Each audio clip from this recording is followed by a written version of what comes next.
Hi, my name is Olivia and welcome back to my channel.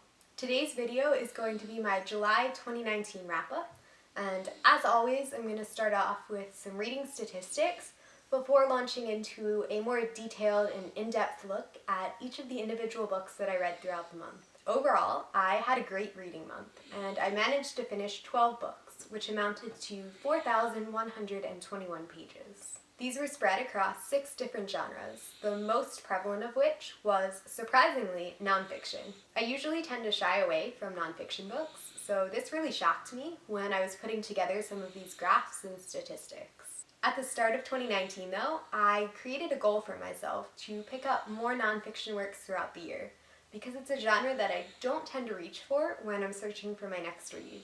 I read a total of 6 nonfiction books throughout the month, 3 of which I had originally had on hold at my local library.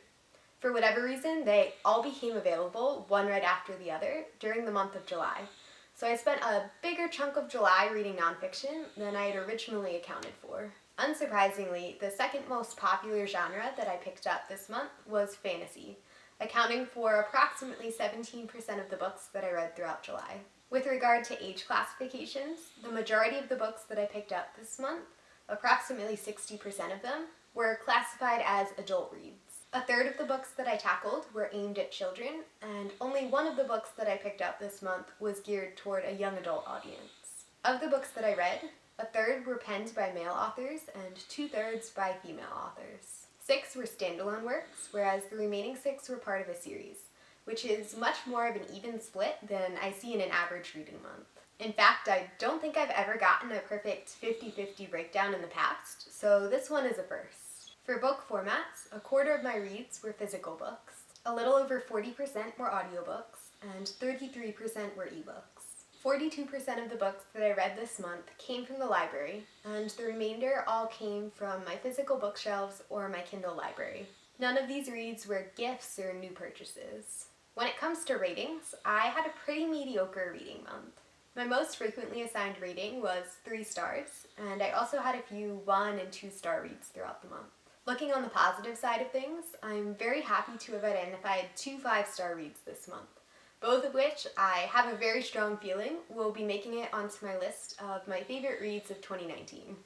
Looking at publication dates, 3 books were published in 2019, 5 were published between 2010 and 2018, 1 was published between 2000 and 2009, and 3 were published prior to 2000. The longest book that I read this month was It by Stephen King, which comes in at 1,169 pages, and the shortest book that I read was Harry Potter, A Journey Through Charms and Defense Against the Dark Arts at 63 pages.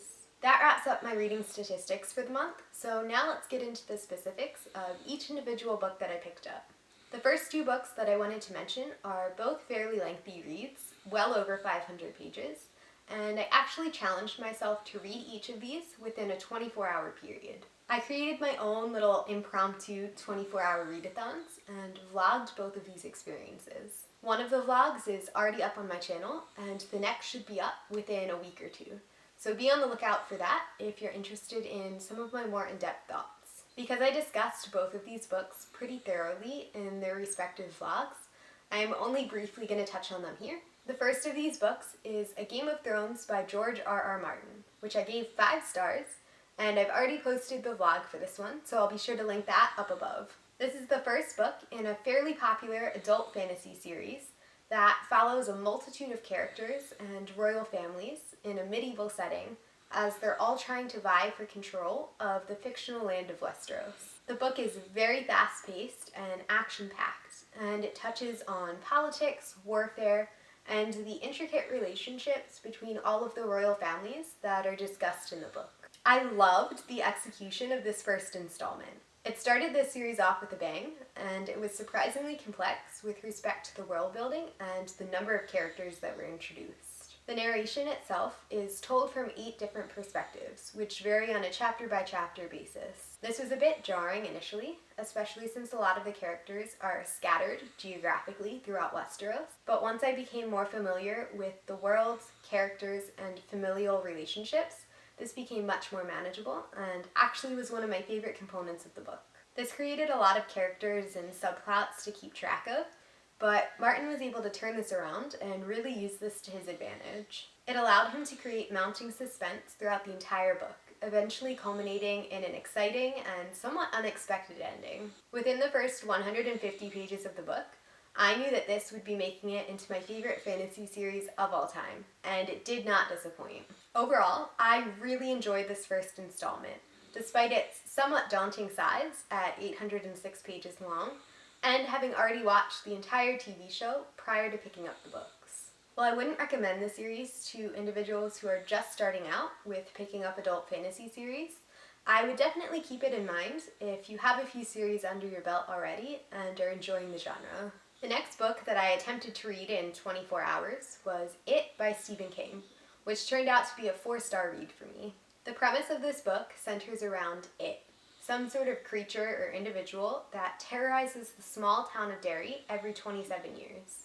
Instead of being told chronologically, the book jumps back and forth between 1958, when the group of main characters are all children, and 1985, when all of these characters have grown up and transitioned into adult lives. This book was truly terrifying, which I found surprisingly hard to come by within the horror genre. It was very classic Stephen King horror, with lots of twists and turns, and quite a few gruesome details and components to the plot.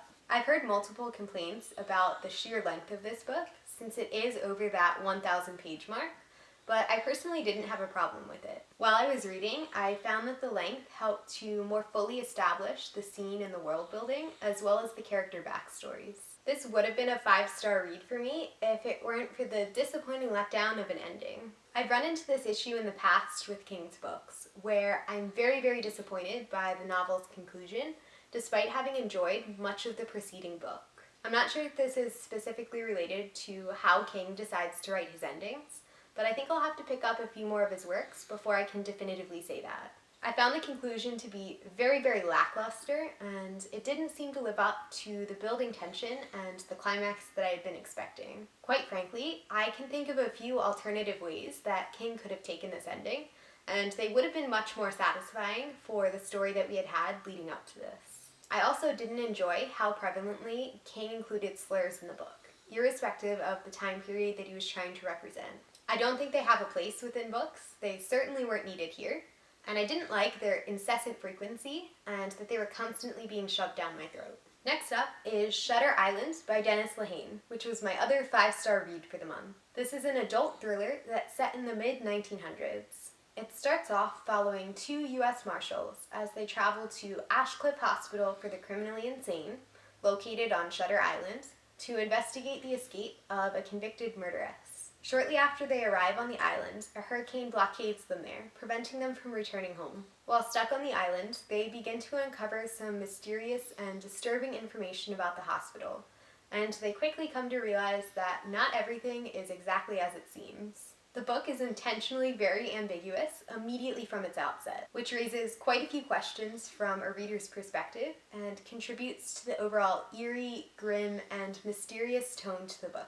Despite what you may think along the way, you never get a clear glimpse of what's actually happening until the very conclusion of the book. And this air of suspense immediately captivated me from page 1.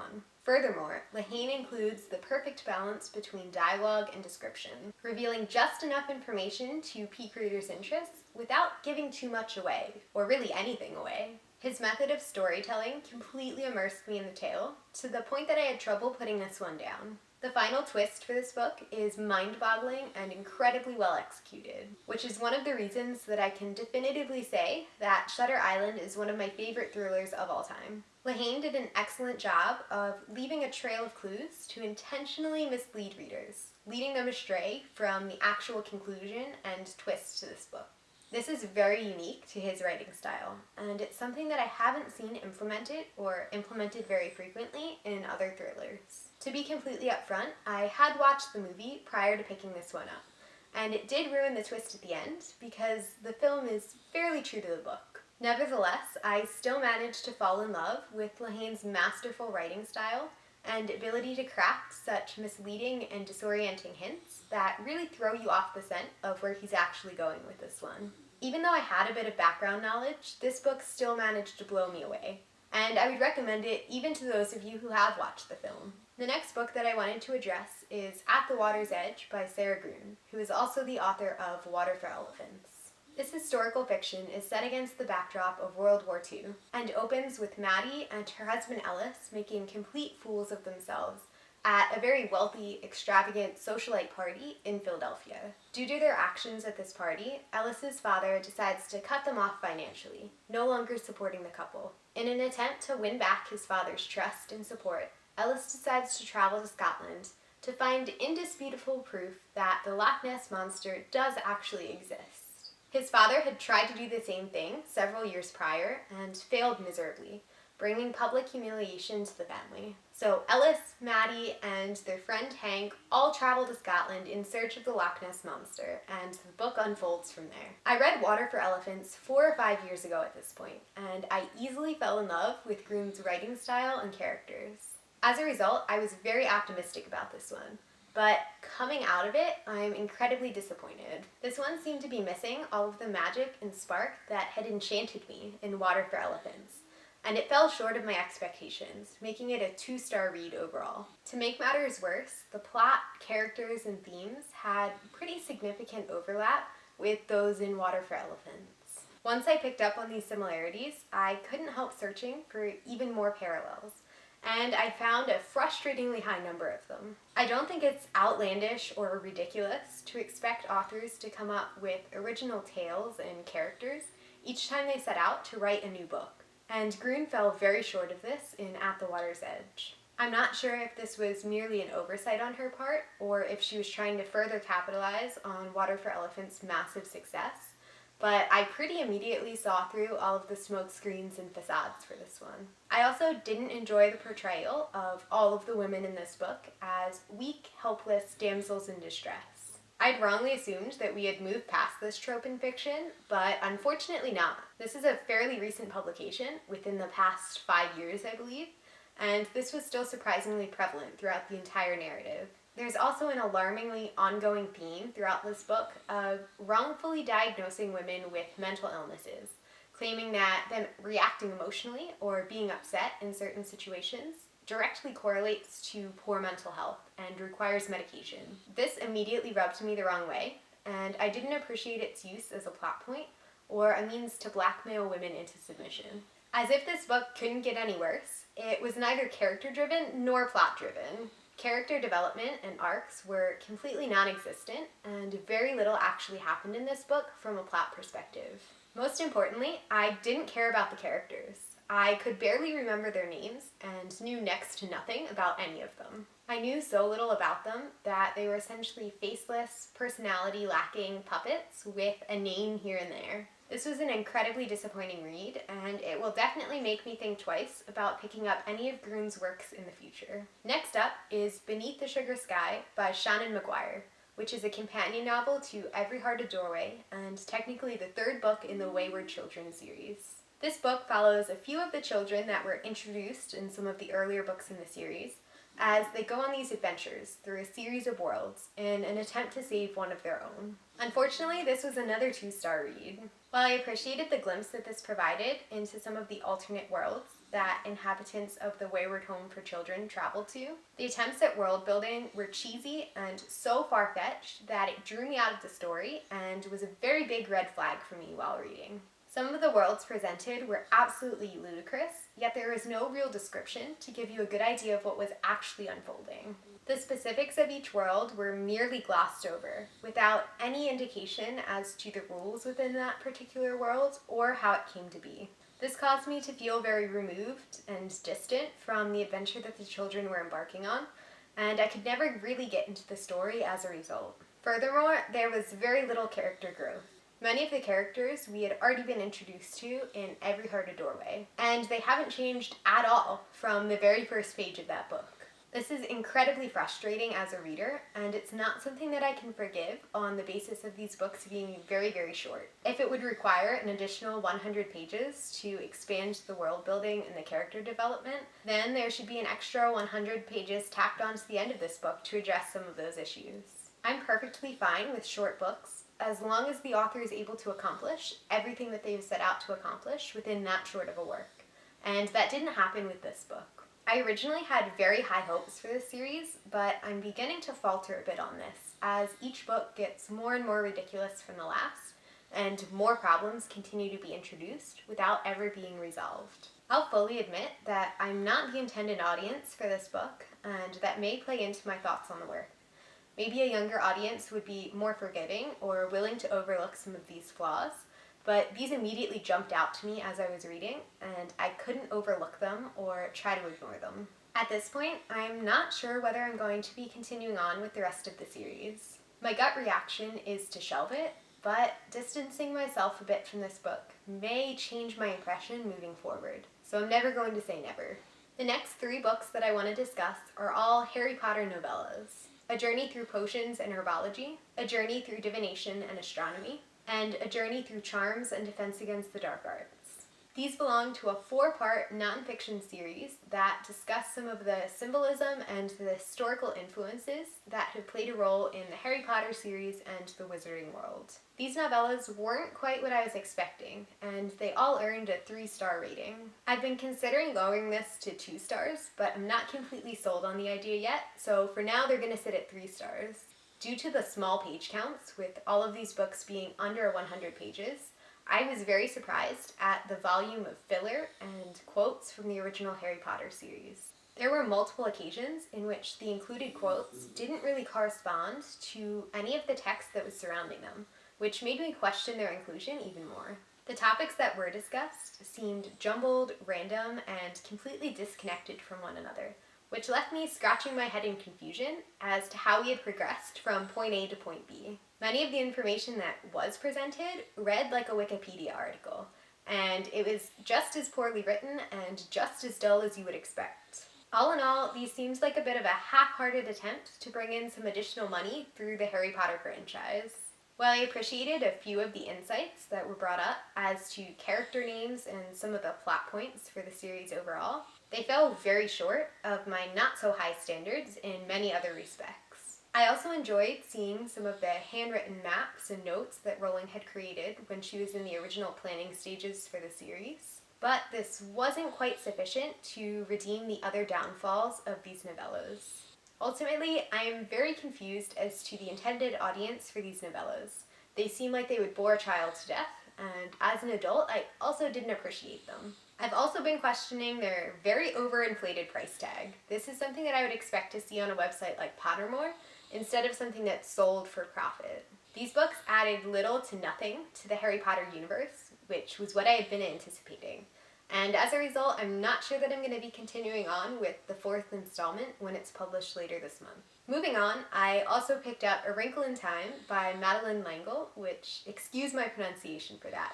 And this is the first book in the Time Quintet. This classic follows a group of children as they travel to a new planet to investigate a mysterious disappearance of one of their family members. This book revolutionized the science fiction and fantasy genres, particularly when it came to works that were geared toward children. I'm surprised that it's taken me this long to pick this one up, especially since it came so highly recommended, and it ultimately earned a 4-star rating.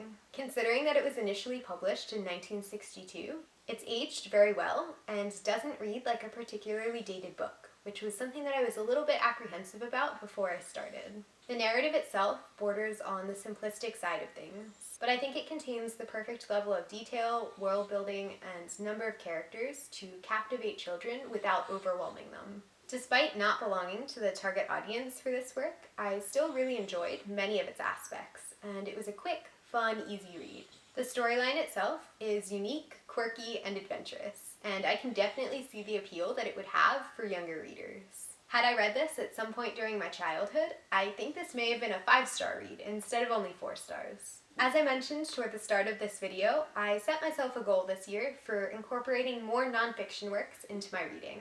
So the remaining 3 books that I picked up all fall into the nonfiction genre. The first of these was The Girl with the Lower Back Tattoo by Amy Schumer, which I gave 4 stars. This is a collection of witty autobiographical essays spanning the period of time from Schumer's childhood up until present day. I'm typically not a fan of her stand-up and her very raunchy sense of humor, so this one came as a bit of a surprise as a 4-star read.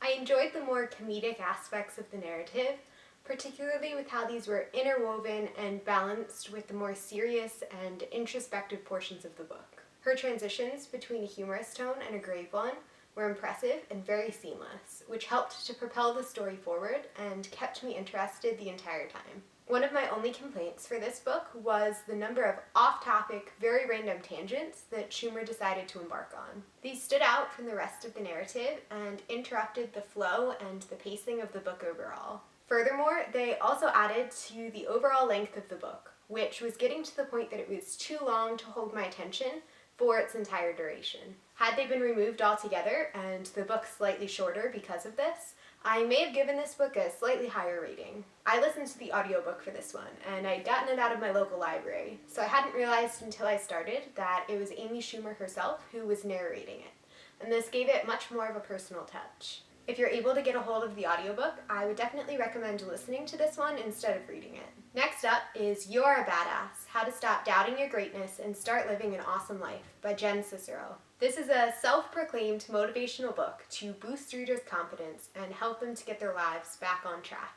In retrospect, the book summary was littered with empty promises and statements that never came to fruition. Consequently, this book was one of the worst that I've read so far this year, and it's earned itself a whopping 1-star rating. One of the major obstacles that prevented me from enjoying this one was its constantly repeated mantra of you can do anything as long as you're vibrating at the right frequency, whatever that's supposed to mean. I couldn't get behind this. I never figured out what it actually was supposed to convey, and I don't see any benefit to living your life vibrating at the right frequency. This was further compounded by the painful repetition of the same phrases and concepts over and over, from one chapter to the next. I have more than the attention span of a gnat, so this was very unnecessary and bordered on migraine-inducing. After the first 30 pages of the book, the remaining chapters were filled with a combination of fluff and mindless, meaningless statements that had been regurgitated from earlier portions of the book. I also didn't appreciate the author's humor, so I spent most of my time reading, cringing at her very uncomfortable,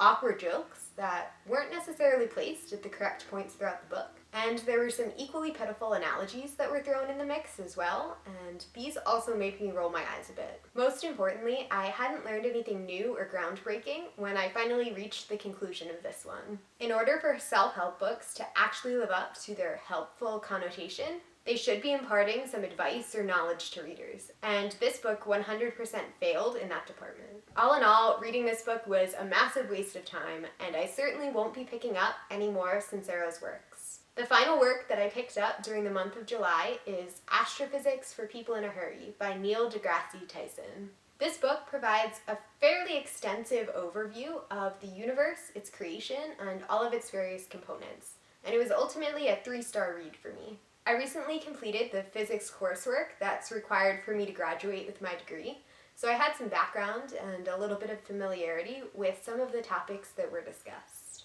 The writing was simplistic and easily digestible, converting a challenging and often daunting field into something that the average non-physicist can readily understand and comprehend. This book wasn't a 5-star read for me, primarily because I wasn't following the order in which things were presented, as well as which things were decided to be worthy enough to include versus which were excluded. Very often, I was finding that the narrative was jumping around from topic to topic without any good bridge or connection between the two. And there were also some big gaps that were never addressed or never returned to later on in the book.